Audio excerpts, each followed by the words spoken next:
Alhamdulillah. Ulangi, alhamdulillah. Bi ni'matihi tatimmus shalih. Kata Rasulullah, siapa yang mengucapkan kalimat ini minimal satu kali saja dalam satu hari, Allah anggap satu hari itu si hamba yang bersangkutan sudah bersyukur kepada Allah. Itu kalau satu kali. Bagaimana kalau sering kali kita melafazkannya? Ayo kita ulang kembali Bapak Ibu. Alhamdulillah. Bi ni'matihi tatimmus shalihat. Masya Allah. Coba Bapak Ibu tanpa saya, silakan. Alhamdulillahi tatimmus shalihat. Masya Allah. Luar biasa dari ingatan jemaah kita di sini ya. 2 jempol Bapak Ibu. Alhamdulillah. Hadirin masyiral muslimin, bunda yang kami cintai, ibu-ibu calon-calon ratu-ratu surga kelak, bapak-bapak para pejuang akhir zaman. Amin. Mari kita seluruhnya menghadiahkan salawat dan salam kita untuk Sayyidina Muhammad Rasulullah sallallahu alaihi wasallam. Memang ketika biodata saya dibacakan, banyak yang belepotan lidahnya. Kenapa? Karena beberapa nama terasa agak baru. Ya, apalagi pas sesi menyebutkan ayah dari sekian anak. Wah, itu rame. Berapa orang anaknya? Kata siapa? Bertanggung jawab. Alhamdulillah itu adalah benar. Satu sudah ditabungkan di akhirat, sudah bersama-sama dengan anak-anak Palestina lainnya. 20 masih hidup, 11 laki-laki, 9 wanita. 3 ada di Timur Tengah lagi kuliah, 3 ada di Jawa, sisanya sedang mondok di pesantren kami. Jadi itu memang benar, dan mudah-mudahan Nabi Muhammad SAW bangga dengan kami karena punya banyak keturunan. Jadi bunda, apa kata anak saya nomor 2? Abang Umar hobinya melukis, papa hobinya ceramah, mama hobinya melahirkan. Ini kata putra saya nomor 2 ya. Waktu dia dulu masih kecil-kecil. Sekarang beliau sudah di Timur Tengah, alhamdulillah. Bapak Ibu yang kami muliakan, apa kata Nabi? Sebaik-baik wanita dari umatku adalah yang paling banyak anaknya. Ayo, sudah ada berapa anaknya? Ya, ada yang nggak ada? Biar iya Bu ya, tapi saya umurnya sudah 60 tahun, nggak bisa lagi didoakan. Hadirin dan hadirat, Bapak Ibu yang kami muliakan, hari ini saya tinggal di Payakumbuh, Sumatera Barat. Bunda, itu sebelahnya kota Bukit Tinggi. Sebelahnya kota Bukit Tinggi, cuma setengah jam. Buya Hamka, nah ini terkenal dari Sumatera Barat, yang sekarang museumnya ada di dekat Danau Maninjau.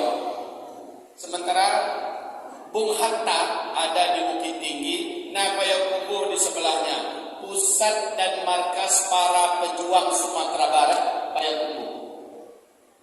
Hadirin yang saya cintai, kami mendirikan pesantren, dan sejak pesantren kami dirikan, kami pindah dari Jakarta ke Sumatera Barat. Jadi sekarang sudah semuanya dibawa ke Sumatera Barat. Hadirin yang kami cintai, Saya dikenal sebagai Ustadz akhir zaman bukan maunya saya. Bu, saya nggak mau disebut-sebut Ustadz akhir zaman, apalagi digelari dengan Ustadz kiamat.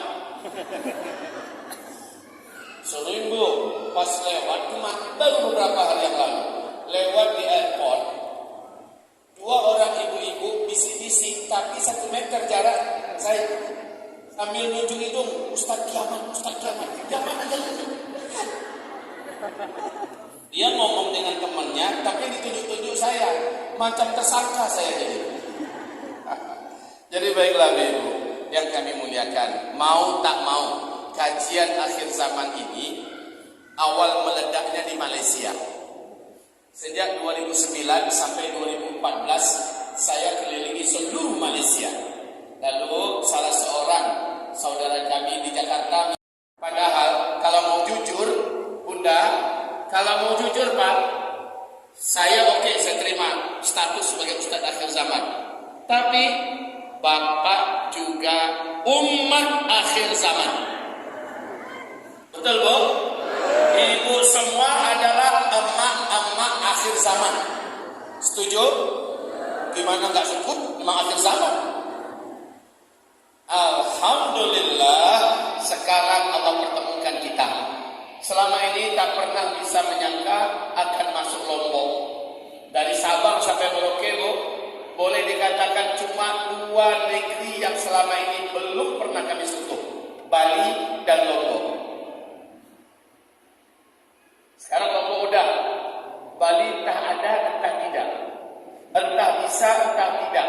Dari kecil saya sudah berdoa kepada Allah, ya Allah, jangan Engkau antarkan hamba, jangan Engkau biarkan hamba ke Bali, ya Allah. Kenapa? Apa salah Bali? Sebalik ada salah. Cuma saya tahu di Bali itu kabarnya banyak turis-turis setengah telanjang. Saya takut. Waktu itu saya masih anak muda. Ya, Bu ya.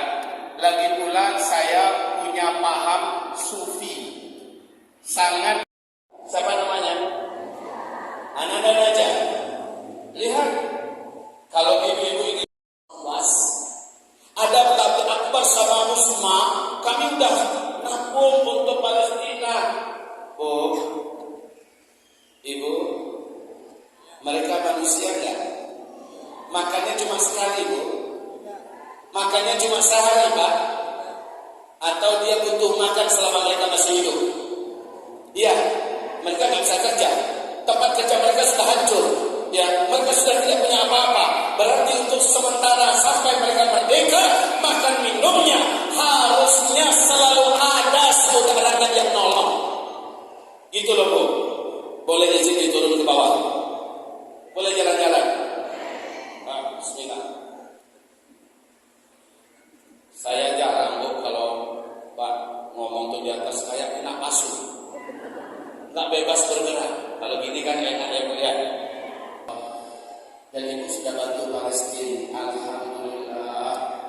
Tapi Bu, sekali lagi nggak bisa dong hanya sekali seminggu, hanya sekali sebulan. Apalagi sejak Palestina meletus, kita udah bantu sekali. Nggak bisa. Sebab apa? Sebab mereka laparnya nggak sekali. Selama mereka laparnya berulang-ulang, kita harus kasih makan dia berulang-ulang. Ibu, sekarang usianya berapa? Iya, serius. Kok kayak 45? Masya Allah. 60 tahun. Bunda di kami gak kaget pun. Di Lombok ini orang-orang umurnya udah tua-tua tapi kelihatannya muda-muda. Apa rahasianya ya? Masya Allah. Masya Allah. Jawab alhamdulillah ya. 60, Ibu masih ada suami. Anaknya berapa orang? Anak 3, suami 1 ya, Bu ya. Suami ada, anak 3, berarti ada 5 orang, Bu.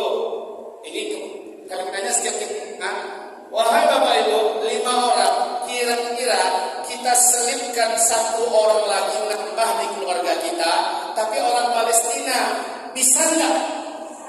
Bisa nggak, Pak? Bisa. Kita nggak usah tanya yang mana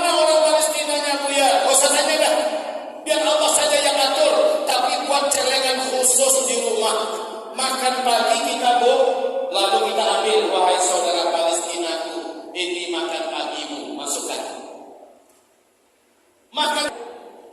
Begitu juga makan malam. Nanti kalau ada sedikit tambahan, sedikit bonus, wahai saudaraku, bajumu habis semua kan karena dibom. Barangmu habis semua, ini tuh beli baju baru, walaupun hanya 100.000, masukkan tiap hari. Tiap keluarga nampung satu orang Palestina. Setiap keluarga nampung satu orang Palestina. Siapa saja orangnya terserah, biar Allah yang atur.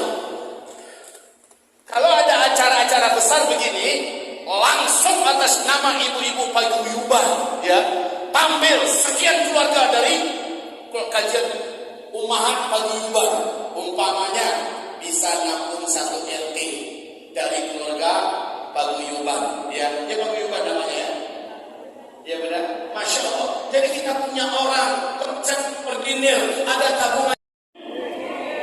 Palestina ditolong oleh Allah, bersama kita atau tanpa kita, Palestina pasti menang, amin. Pertanyaannya, apa terjadi setelah Palestina merdeka? Coba buka fase keempat.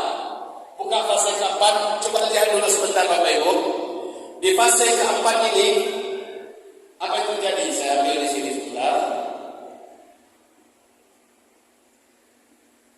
Ini Palestina di akhir zaman. Oh ya, fase keempat apa nih? Mungkin Bapak Ibu bingung. 5 fase dulu dah. Lihat 5 fase sebentar ya.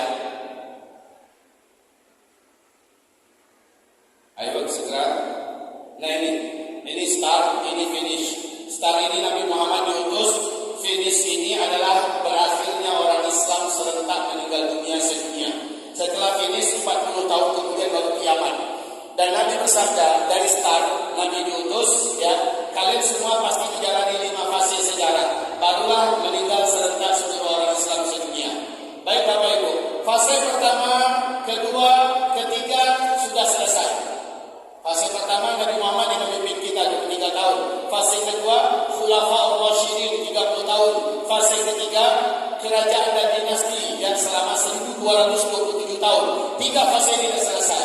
Kita sekarang di fase keempat. Sejak runtuhnya Khilafah Islamiyah Al-Utsmaniyah di Turki tanggal 3 Maret 1924, sejak itu kita berada di fase Islam tidak memimpin dunia.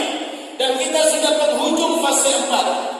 Sebentar lagi kita loncat di fase kelima. Fase kelima, Islam kembali memimpin seluruh dunia.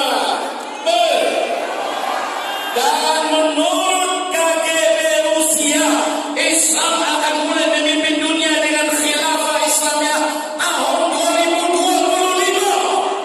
Amin. Itu terdapat di New York Times. Kalau CIA mengatakan di atas tahun 2020 Islam mulai berkuasa kembali memimpin. Tapi dalam Al-Quran Allah juga menjanjikan kalian nanti akan kembali memimpin dunia. Yang hebatnya pusat pemerintahan Islam seluruh dunia adalah Palestina. Allahu Akbar. Dua minggu yang lalu undang Al-Fakir Zulkifli Muhammad Ali baru kembali dari Palestina. Alhamdulillah 2 minggu itu lalu. Dan dengan izin Allah, Bunda, nanti tanggal 16 Februari, hari setelah Pilpres, kalau Allah izinkan kembali, ya, saya akan kembali berangkat ke Palestina tanggal 16 Februari, bawa rombongan jamaah, insya Allah 1 pesawat. Jadi kami umrah plus Aqsa. Pertanyaan adalah, kenapa Nabi berkata pusat pemerintahan kalian di akhir zaman adalah Palestina? Tempat yang teraman nanti di akhir zaman adalah Palestina. Pertanyaan, Buya, bukannya Palestina paling kacau? Bukannya Palestina perang dan perang, hancur dan hancur? Jawaban betul.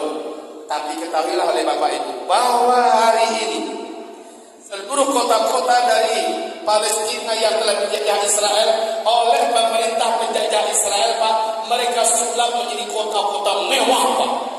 Jalan rayanya seperti airport mewah-mewah. Kota-kotanya seperti standar Eropa, bahkan mengalahkan Eropa. Gedung-gedung tinggi pencakar langit, hotel-hotel mewah, apartemen-apartemen yang bisa menampung manusia ratusan juta orang.